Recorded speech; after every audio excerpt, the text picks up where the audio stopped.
할렐루야. 하나님은 저와 여러분 사랑하십니다. 우리 전후 좌우로 바라보시면서 우리 인사하겠습니다. 주의 이름으로 사랑합니다. 환영합니다. 반갑습니다. 축복합니다. 네. 오늘은 뜻깊은 스승의 주일입니다. 우리 인간의 인격을 가꾸고 키워주는 일에 헌신하시는 분들, 그분들에 대한 존경과 감사를 불러 일으켜서 사제간의 올바른 인간관계를 회복시키고 참된 학풍을 일으킴으로써 혼탁한 사회를 정화하는 윤리운동에 도움이 되고자 세종대왕 탄신일인 5월 15일을 국가는 스승의 날로 정했습니다. 자, 교회 안에서 이 스승의 주의를 지키며 예배함은 세상의 교육으로는 결코 감당할 수 없는 우리의 영혼, 또 우리 자녀들의 영혼을 돌아보면서 영원한 절대 진리인 하나님의 말씀을 가르치는 일에 수고하고 또 염려하며 기도하면서 헌신하는 분들이 계시기에 그분들을 위로하고 이들로 하여금 맡겨진 영혼과 사명을 더욱더 잘 완수해서 하나님 영광 드러내는 분들이 되기를 응원하는 뜻에서 교회는 스승의 주의를 지키고 있습니다. 한때 5명을 연쇄 살인하고 그 시체들을 토막내어서 인육을 먹은 일명 지존파 사건이 우리 사회와 온 국민에게 큰 충격을 준 적이 있습니다. 그 지존파의 대부는 김기환이라는 사람인데요. 그는 어려서부터 너무너무 가난한 집안에서 태어났습니다. 그래서 초등학교 미술 시간에 크레파스를 준비할 수가 없었습니다. 매번 수업에 크레파스를 준비해 오지 않는 그에게 담임선생님은 도대체가 이번이 몇 번째냐 고함을 쳤다고 합니다. 집안 형편을 말할 수 없어서 아무 말도 못하는 그에게 교사는 그의 머리를 거칠게 쥐어박으면서 다음부터는 훔쳐서라도 준비물을 가져와라. 친구들 앞에서 극도의 수치심과 창피함을 당한 그는 그때부터 무엇이든지 필요할 때마다 도둑질을 하고 강도질을 반복하게 되었다고 합니다. 그로부터 정확하게 17년 후 그의 나이 26세에 그는 극악한 살인 강도죄로 사형을 언도받게 되었습니다. 그는 사형장에 서서 마지막 최후 진술을 하라고 했을 때 이렇게 말했다고 합니다. 초등학교 때 그 선생님의 그 말 한마디가 제 인생을 이렇게 바꾸었습니다 라는 말을 했다고 합니다. 스코틀랜드 한 교회에서 아주 말썽꾸러기 소년이 있었다고 합니다. 그는 고아로 태어났고요. 성격이 아주 난폭했습니다. 어느 날 교회학교 교사가 그런 것을 불쌍히 여겨서 새 옷 한 벌을 사주었습니다. 며칠 후에 그 소년은 그 옷을 갈기갈기 찢어가지고 그 교사가 보는 앞에서 쓰레기통에 던져버렸습니다. 그러나 교사는 계속해서 그에게 새 옷을 사주었고요. 그때마다 역시 그 아이는 그 옷을 갈기갈기 찢어서 쓰레기통에 처박았습니다. 그것을 바라본 교회의 모든 성도들은 그 교사에게 저 아이는 구제불능 아이입니다. 더 이상 사랑을 쏟을 필요가 없습니다 라고 말했지만 그 교회학교 교사는 이 소년에게 네가 내가 사준 새 옷을 버린 것은 상관없지만 그러나 교회 출석은 계속 한다고 내게 약속해 달라고 그런 변함없는 사랑과 관심을 표시했다고 합니다. 결국 이 말썽꾸러기 소년은 이 선생님을 통해서 예수님을 인격적으로 만나게 되고 예수 그리스도를 영접하면서 완전한 새 사람으로 변화되었는데요. 그가 바로 중국 선교사로 일생을 헌신하면서 영어로 중국어 사전을 집필한 바로 그 유명한 로버트 모리슨 선교사라고 합니다. 사랑하는 성도 여러분, 저는 우리 교회 안에 다음부터는 훔쳐서라도 준비물을 가져오라고 다그치는 그런 사람이 아니라 저 아이는 구제불능입니다. 더 이상 사랑할 필요도, 사랑 쏟을 필요도 없습니다라고 모든 사람이 포기했더라도 변함없는 사랑으로 그 영혼을 기다리고 섬겨줄 수 있는 그런 분들, 그런 참된 스승이 있어서 우리 교회의 다음 세대에서도 모리슨 선교사님과 같은, 이와 같은 훌륭한 영적인 거장들이 많이 배출되어지는 우리 하늘터 교회가 되기를 주님의 이름으로 간절히 축원드립니다. 우리 인생에 중요한 세 가지 만남이 있다고 합니다. 첫 번째 만남은 부모님과의 만남입니다. 두 번째는 배우자와의 만남입니다. 그 다음에 중요한 만남이 바로 스승과의 만남이라고 합니다. 자, 오늘 본문 15절의 말씀을 한번 우리가 보도록 하겠습니다. 15절 시작. 그리스도 안에서 1만 스승이 있으되 아버지는 많지 아니하니 그리스도 예수 안에서 복음으로써 너희를 낳았음이라. 자, 그리스도 안에 1만 스승이 있다. 교회 안에 스승들이 있는데요, 1만 스승이 있다. 스승은 1만이다 그런 뜻입니다. 예. 스승은 수두룩하다 그런 뜻이에요. 그런데 아버지는 많지 않다. 예. 아버지는 참으로 드물다, 희귀하다. 네. 그러니까 그냥 스승은 수두룩하다는 겁니다. 그러나 아버지와 같은 스승은 지극히 희귀하다, 찾아보기 힘들다 그런 뜻입니다. 이 스승이라고 우리나라 말로 번역된 원래 헬라어는 파이다고고스라고 합니다. 파이다고고스. 그리고 아버지라는 이 헬라어는 파테르입니다. 이 파테르에서 영어 father이 나왔습니다. 이 파이다고고스, 스승이라는 이 말은 노예 제도가 있던 당시에 노예 중에서 특별하게 주인의 신망을 받는 노예였는데요, 이 노예에게는 주인의 특별한 임무가 주어졌습니다. 그것은 이 주인의 사랑하는 자녀들을 맡아서 돌보는 일이었습니다. 주인의 자녀가 6살이 되어서 성인이 되는 만 14세가 될 때까지 24시간 항상 이 주인의 자녀를 따라다니면서 돌보고 보호하고 동행을 했어야 했습니다. 경우에 따라서는 교육하는 일까지 맡았습니다. 그러다가 주인의 자녀가 이제 만 13세가 성인이 되면 이 바로 파이다고고스, 이 스승의 역할이 이제 종료가 되는 겁니다. 자, 그런데 바울은 오늘 본문에서 이런 말을 합니다. 그리스도 안에서 이런 파이다고고스, 스승이 수두룩하다, 1만 스승이 있다. 그런데 아버지 파테르는 많지 아니하다, 이런 말을 합니다. 무슨 말입니까? 그리스도 안에서 스승이 되고자 할 때 1만 스승, 즉 어디를 가나 널려 있는 그런 무늬뿐인 그런 스승 되지 말고 바로 아버지와 같은 스승이 되라, 그런 뜻입니다. 그런 스승이 진짜 스승이고 하나님이 필요로 하는 스승이고 교회에 필요한 스승이고 하나님의 나라에 쓰임받는 그런 사람이다, 그런 뜻입니다. 자, 그러면 아버지와 같은 스승 파테르, 파테로로서의 스승은 어떤 스승인가? 자, 첫 번째는 14절의 말씀이 되겠습니다. 우리 14절을 한번 읽어보겠습니다. 시작. 내가 너희를 부끄럽게 하려고 이것을 쓰는 것이 아니라 오직 너희를 내 사랑하는 자녀같이 권하려 하는 것이라. 네. 무슨 말입니까?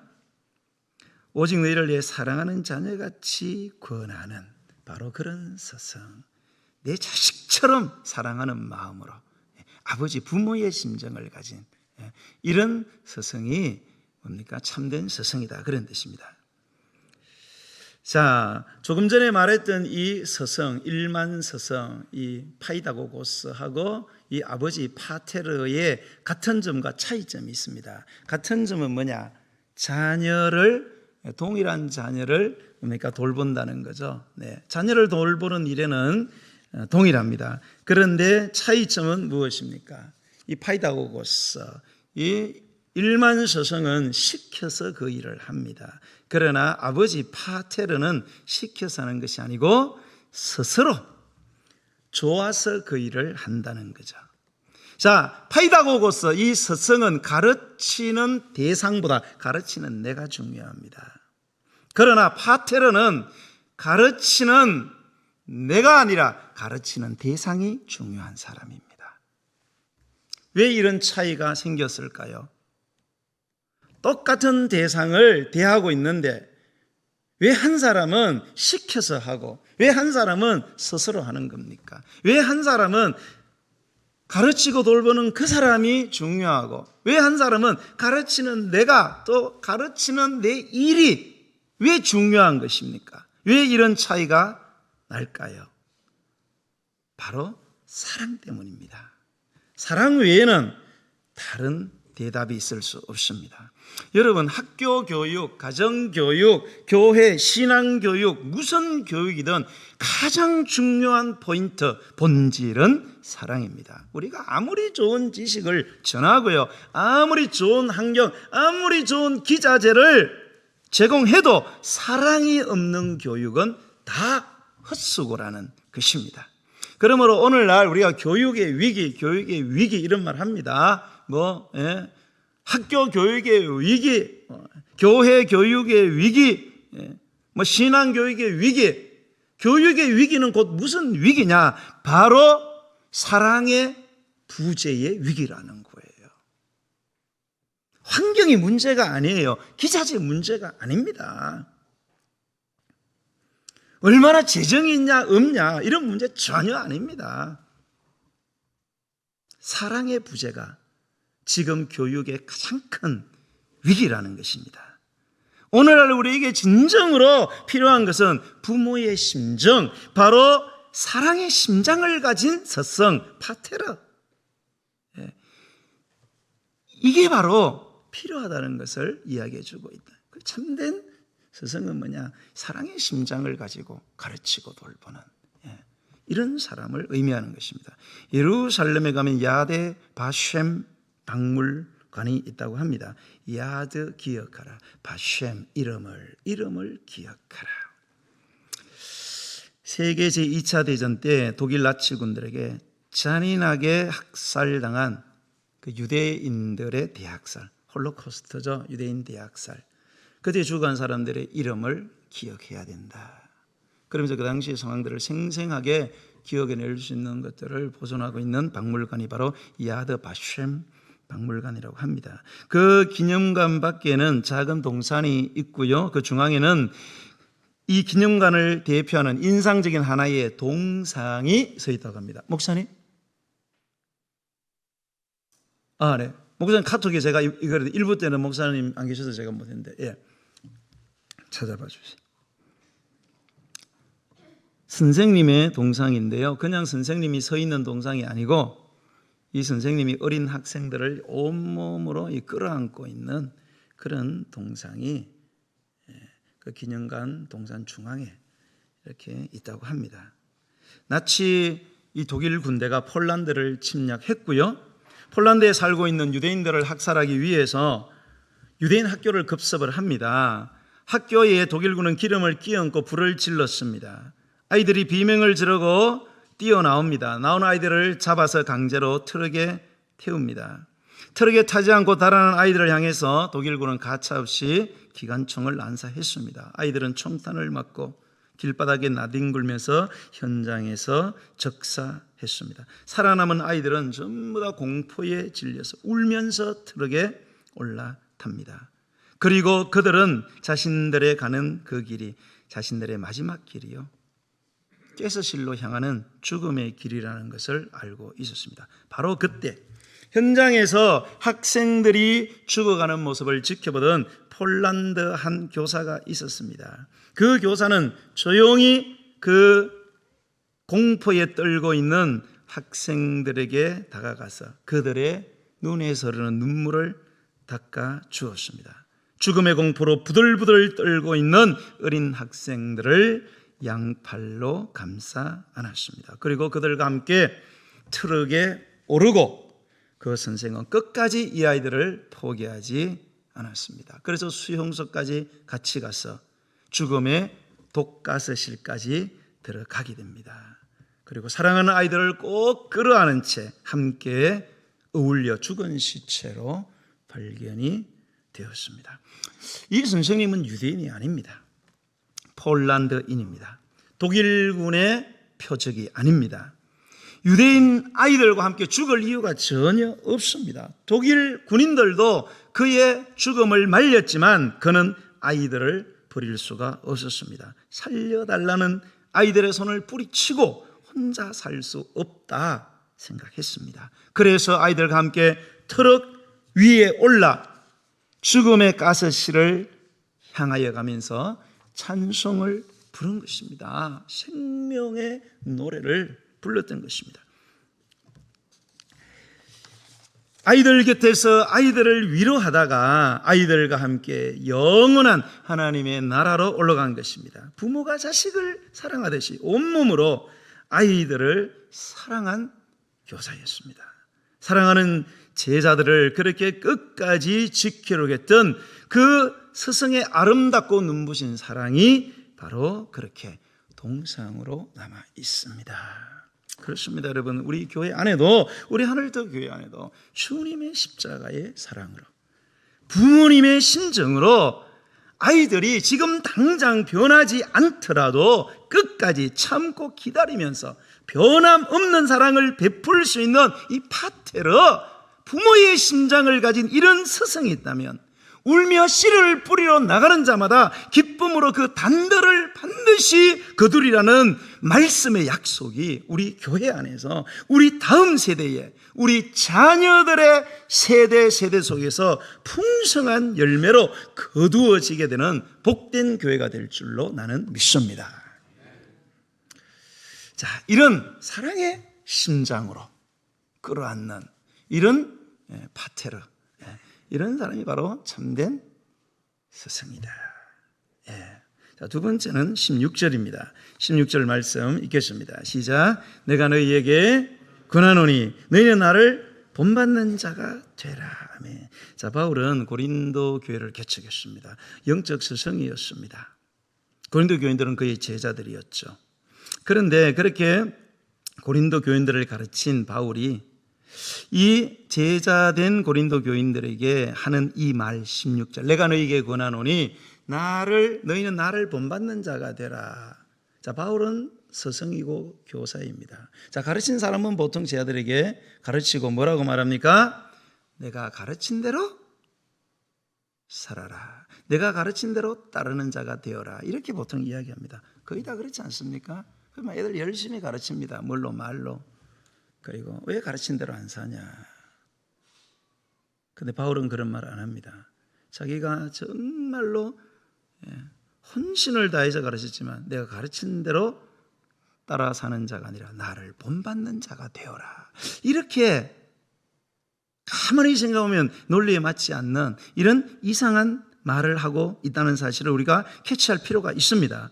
무슨 말이냐? 참된 스승 파테르는 말이 아니고요, 삶으로 본을 보이는 사람이어야 한다, 그런 뜻입니다. 진정한 스승 파테르는 말이 아니고 삶으로 증명할 수 있는, 그래서 나를 본받아라고 말할 수 있는 사람이 되어야 한다, 그런 뜻입니다. 20세기 초에 일본에서 갓 목사안수를 받은 나가오라는 청년 목사님이 계셨다고 합니다. 당시 일본은 기독교인이 거의 없을 때였습니다.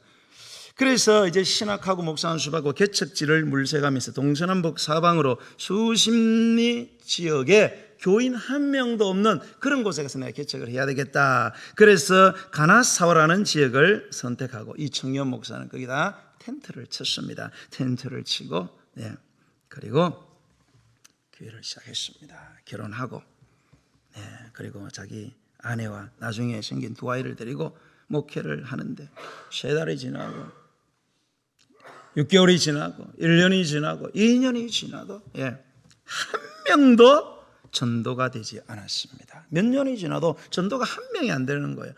이쯤 되면 보통 어떤 생각합니까? 야, 하나님의 뜻이 여기가 아닌가 보다. 다른 곳으로 옮겨야 되겠다. 뭐 그런 별의별 생각이 다 났겠지만 이 목사님은 자리에 옮기지 않고 하나님이 나를 여기에 보낸 것이 분명하다. 이 자리를 지키고 끝까지 내가 복음 전하면서 기다리자. 그러면서 아내와 아이들과 함께 예배하는 어느 수요 저녁 때에 장막에 커튼이 젖히면서 청년 한 명이 들어왔습니다. 5년 만에 처음으로 천막 예배당에 들어온 사람이었습니다. 너무나 기뻐가지고 평소보다 더 열심히 설교를 했습니다. 가족만 앉혀놓고 설교하다가 한 명이 있으니까 막 꽉 찬 거잖아요. 그래서 그냥 못 보내고 식사하고 가라고. 그래서 식사를 잘 대접해서 식사하는 도중에 갑자기 이 청년이 욱 하면서 피를 토해냈습니다. 알고 보니까 폐병 환자였습니다. 뭐 지금이야 뭐 폐병이 그 대단한 게 아니지만 당시에는 폐병이고 죽음을 의미했고 전염성이 굉장히 강해가지고 근접하지 못하도록 그렇게 했던 그런 중병이었어요. 이 목사님은 이 피를 토하는 폐병 환자 청년을 보면서 갈등했습니다. 아니 폐병이 걸린 사람이 왜 교회를 와가지고 이런 괘씸한 일이 있나, 그런 생각이 들었을 때 주님의 음성이 들려왔습니다. 내가 너에게 처음 보내준 사람이다. 너는 그 사람을 내 사랑으로 대하라 라는 음성이 들렸습니다. 그래서 마음을 정리하고 흘러내린 피를 손으로 친히 다 닦아내고 다시 음식을 만들어서 그에게 대접을 했습니다. 그 청년은 일본의 유명 정치인의 사생아로 태어난 사람인데요, 오랜 방학 그때 신학교를 다니다가 신학 도중에 폐병을 얻었습니다. 그래서 결국은 학교를 휴학하게 되었는데 그 이후로 어느 교회를 가도 자신이 폐병 환자라는 사실이 드러났을 때 모든 교회는 좋은 말로 낫고 난 뒤에 와라 라면서 전부 다 손절을 했습니다. 어느 교회도 폐병 환자인 자기를 받아주는 교회는 한 교회도 없었다는 거예요. 이런 거절을 계속 반복당할수록 그는 분노와 서글픔으로 하나님을 원망하고 성령을 부정하면서 방황하기 시작했습니다. 나는 누구에게 돈을 요구하지 않습니다. 나는 누구에게 내 치료비를 달라고 요구하지 않습니다. 나는 누구에게 나의 폐병을 옮길 만큼 그렇게 무지하고 경솔한 사람이 아닙니다. 그러나 단 한 사람이라도 폐병 환자인 나를 사랑으로 대해주는 그런 그리스도인을 만나고 싶습니다.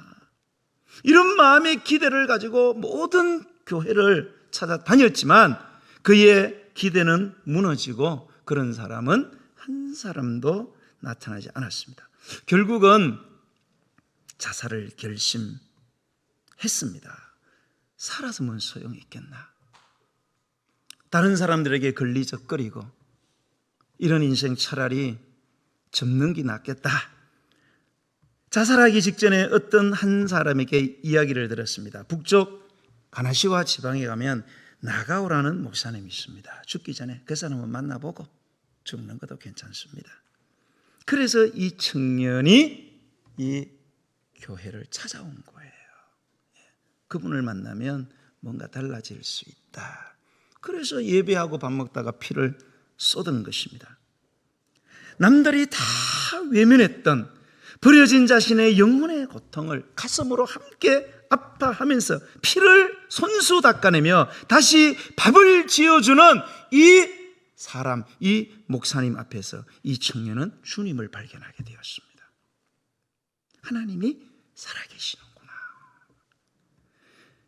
그래서 그는 그 주님의 은혜로 온몸이 왕쾌가 되고 신학을 재개해서 유명한 일본의 성자, 작은 예수, 슈바이처 간디와 어깨를 나란히 할 수 있는 인물로 평가를 받는 가가와 도요히코 목사가 되었습니다.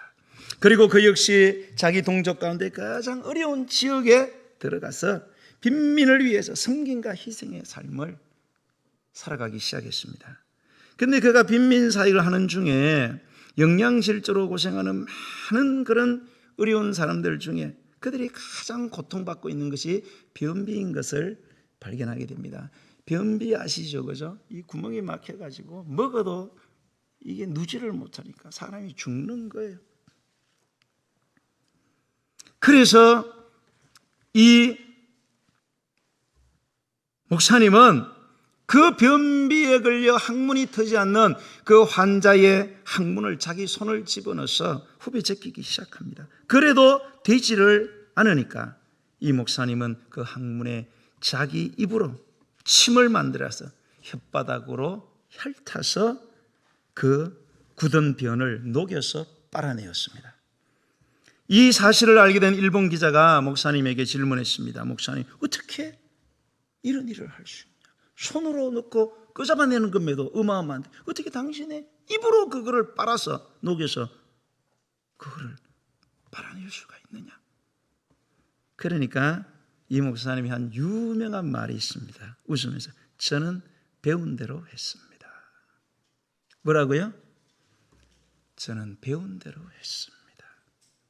제 선생님은 제가 각혈한 핏덩어리를 아무도 돌아보지 않고 아무도 관심 없어 내 그 죽음의 핏덩어리를 친히 손으로 닦아주셨고 그분이 나를 섬겨준 것을 생각하면 이건 아무것도 아닙니다.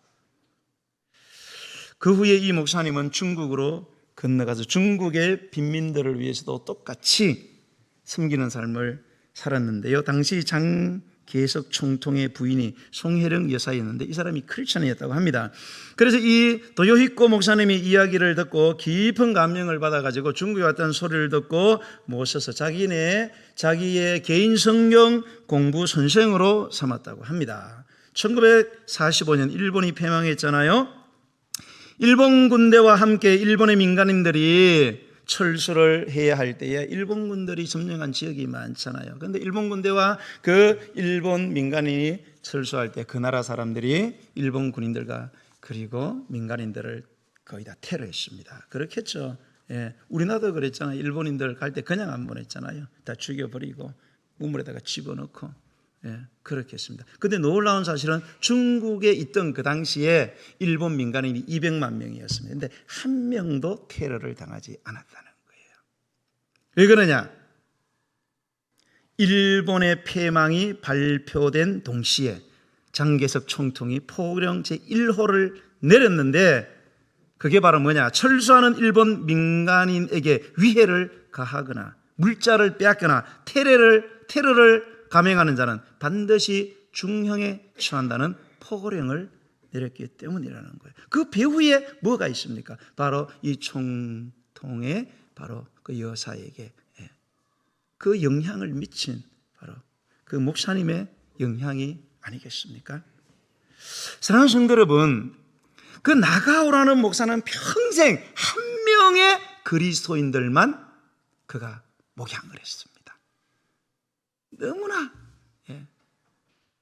형편없는 목회자 같았잖아요. 그러나 소외되고 버려진 그 한 영혼을 주님의 심장으로 품을 때에 일본의 성자, 작은 예수, 슈바이처, 간디와 어깨를 충분히 나란히 할 수 있는 그런 목사가 나오게 되었고, 그리고 수많은 자기 민족의 생명을 살리는 그런 영향력 있는 그런 사람이 되었다는 것입니다.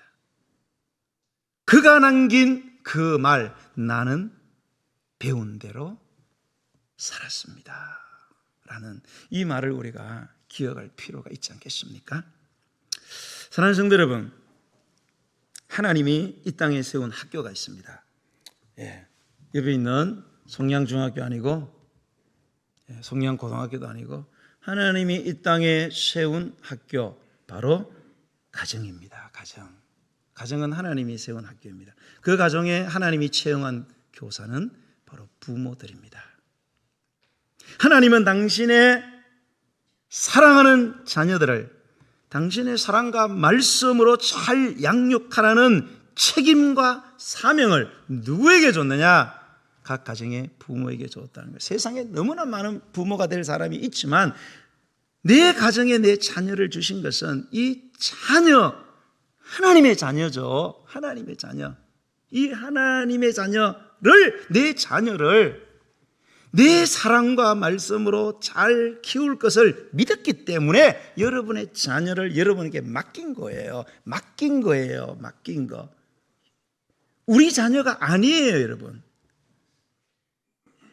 아멘. 우리 자녀가 아닙니다, 여러분. 하나님의 자녀예요. 저와 여러분을 믿었기 때문에 맡겨놨어요. 하나님의 자녀로 길러내라고. 그런데도 우리는 자녀는 다 내 자녀인 줄 알아요. 내 자녀면 내 마음대로 돼야 될 거 아닙니까?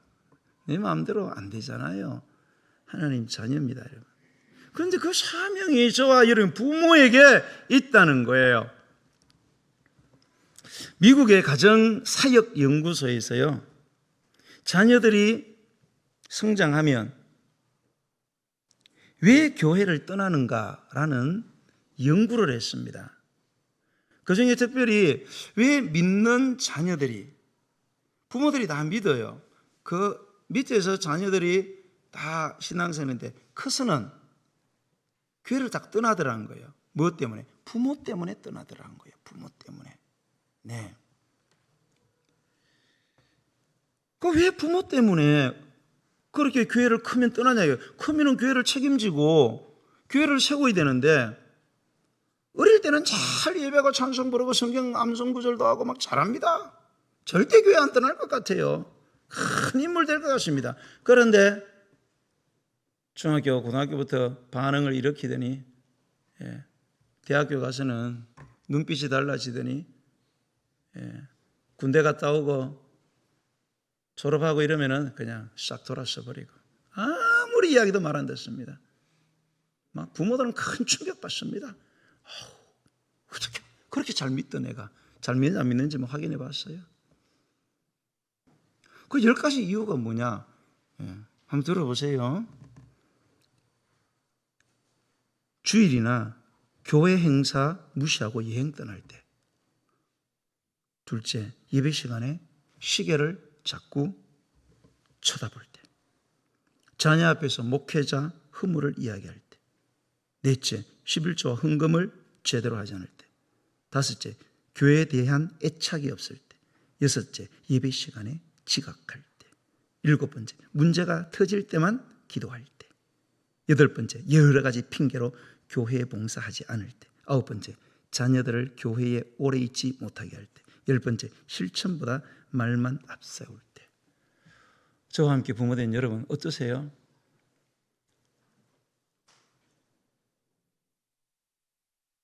이거를 자식들이 다 보고 있다는 거예요. 여러분 자식들이 바보가 아닙니다. 여러분 굉장히 똑똑합니다. 저는 신학이 아니라 심리학 배우면서 그걸 처음 알았어요. 어린아이들이 부모를 완전히 꿰뚫어 보고 있다는 것을 너무너무 많이 놀랐습니다. 난 모를 줄 알았어요. 어린 게 뭐 알겠나? 그래 생각했어요. 천만의 말씀. 사랑하는 성도 여러분, 특히 부모 여러분, 우리 자녀가 정말로 참된 서성을 만나 하나님의 나라와 세상의 나라에서 존경받고 인정받고 축복받는 인자와 일꾼 되기를 원하지 않습니까? 어떻게 해야 됩니까? 먼 곳에 있는 것이 아닙니다. 가까운 곳에 있습니다. 하나님이 우리 가운데 세우신 학교, 하나님의 학교인 가정에서 교사로 채용된 저와 여러분, 부모된 우리가 하나님께서 맡기신 학생, 우리의 자녀들 앞에서 예수님께서 분부한 명령과 사명을 말씀으로 가르침으로 끝나는 게 아니고 우리의 삶으로 실천해 보이는 참 스승의 길을 걸어가는 본을 보이는 저와 여러분이 되어야 되지 않겠습니까? 우리의 영원한 참 스승 랍비 되시는 예수님께서 오늘도 당신의 양떼들을 당신의 심장으로 사랑하고 섬기며 그리스도 당신의 향기를 드러내는 참 영적인 스승 파테르를 찾고 계십니다.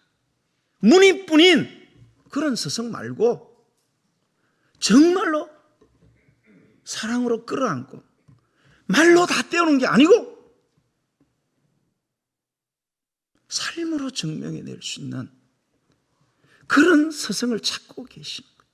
당신처럼 아무도 보아주지 않아도, 알아주지 않아도, 인정해주지 않아도, 칭찬해주지 않아도, 대접해주지 않아도 그 낮고 천한 것에서 섬김의 삶을 기꺼이 기쁘게 살아내고 살아내는 사람, 바로 저와 여러분 모두가 주님께서는 파테르, 참된 스승이 되기를 원하십니다. 우리가 목회자만, 교사들만, 목자들만 여러분 가르치는 선생이 아니에요. 우리 모두가, 부모된 우리 모두는 다 스승의 역할을 감당해야 되는 사람입니다.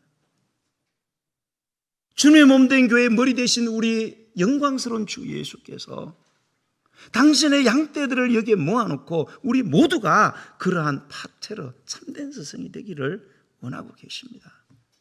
부디 저와 여러분이 이 귀한 복된 참된 스승이 되셔서 주님의 몸된 교회를 일으키시고 우리 자녀들이 이곳에서 천대만대 주님 오시는 그날까지 축복받으면서 살아가는 일에 우리 모두가 밑거름이 되고 퇴비가 되는 이런 귀한 역사가 있기를 주님의 이름으로 간절히 축원드립니다.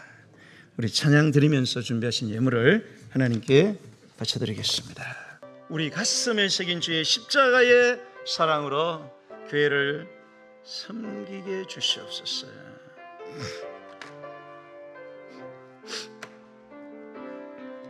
우리에겐 소원이 하나 있네. 주님 다시 오실 그날까지 우리 가슴에 새김 주의 십자가 사랑 나의 교회를 사랑케 하네. 주의 교회를 향한 우리 마음 희생과 포기와 가난과 고난 하물며 죽음조차 우릴 막을 수 없네. 우리 교회는 이 땅의 희망 교회를 교회 되게 예배를 예배되게 우리를 사용하소서. 진정한 부흥의 날 오늘 임하도록 우리를 사용하소서. 우리에겐 소원이 하나 있네. 우리에겐 소원이 하나 있네. 아멘. 주님 다시 오실 그날까지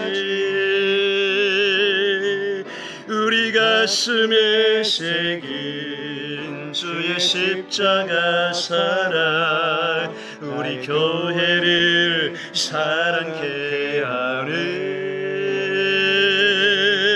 주의 교회를 향한 우리 마음 희생과 포기와 가난과 고난 하물며 죽음조차 우릴 막을 수 없네. 아멘. 우리 교회는 이 땅의 희망 교회를 교회 되게 예배되게 우리 사용하소서. 진정한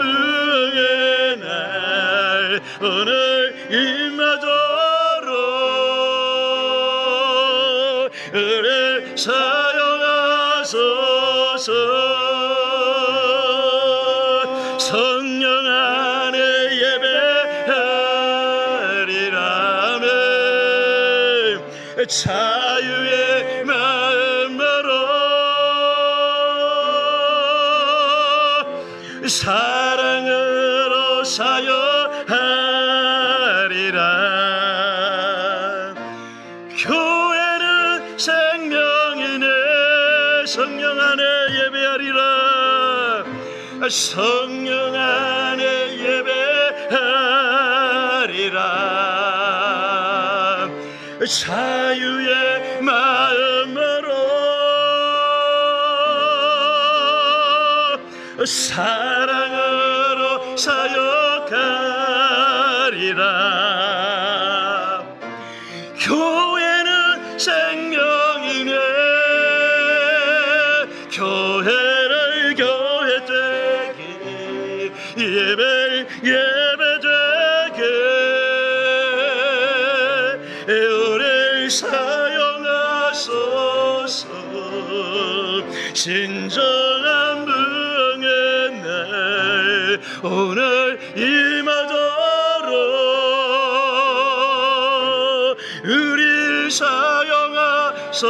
교회를 교회 되게 하며 예배 되게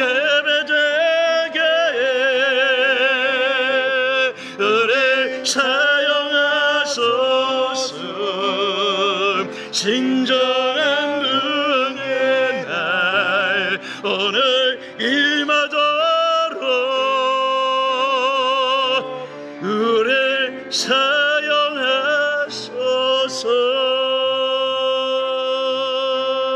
할렐루야. 오늘 스승의 주일을 맞이해서 우리의 영원한 스승되신 주 예수 그리스도, 그리스도께서 우리에게 보여주신 그 놀라운 사랑, 그리고 낮고 선한 우리를 섬기셨던 그 아름다운 모습, 선생으로서 마땅히 씻김 받아야 되겠지만 수건을 들으시고 대의 물을 담아 제 아들의 발을 씻기신 주님, 자기를 죽이려고 하는 가룟 유다의 발까지 씻기셨던, 품었던 그 예수 그리스도의 참된 스승으로서의 모습을 기대하시는 주님의 마음을 느끼는 이 시간이 되었으면 좋겠습니다. 사랑하는 성도 여러분, 참된 교육, 참된 스승의 핵심은 사랑에 있는 것입니다. 그 외의 것들은 다 헛것에 불과한 것입니다. 하나님 아버지, 하나님에게 이 하늘터 교회 안에 우리 모두가 스승으로 부름받은 줄 믿습니다. 특별히 이 귀한 사역을 감당하는 목회자들과 교사들, 목자들에게 함께 하시고 예외 없이 우리 모두도 그 반열에 섰음을 깨닫고 정말로 일만 스승이 아니라 희귀한 아버지 파테러, 주님이 원하시는 참된 스승이 바로 내가 되게 해 주시옵소서.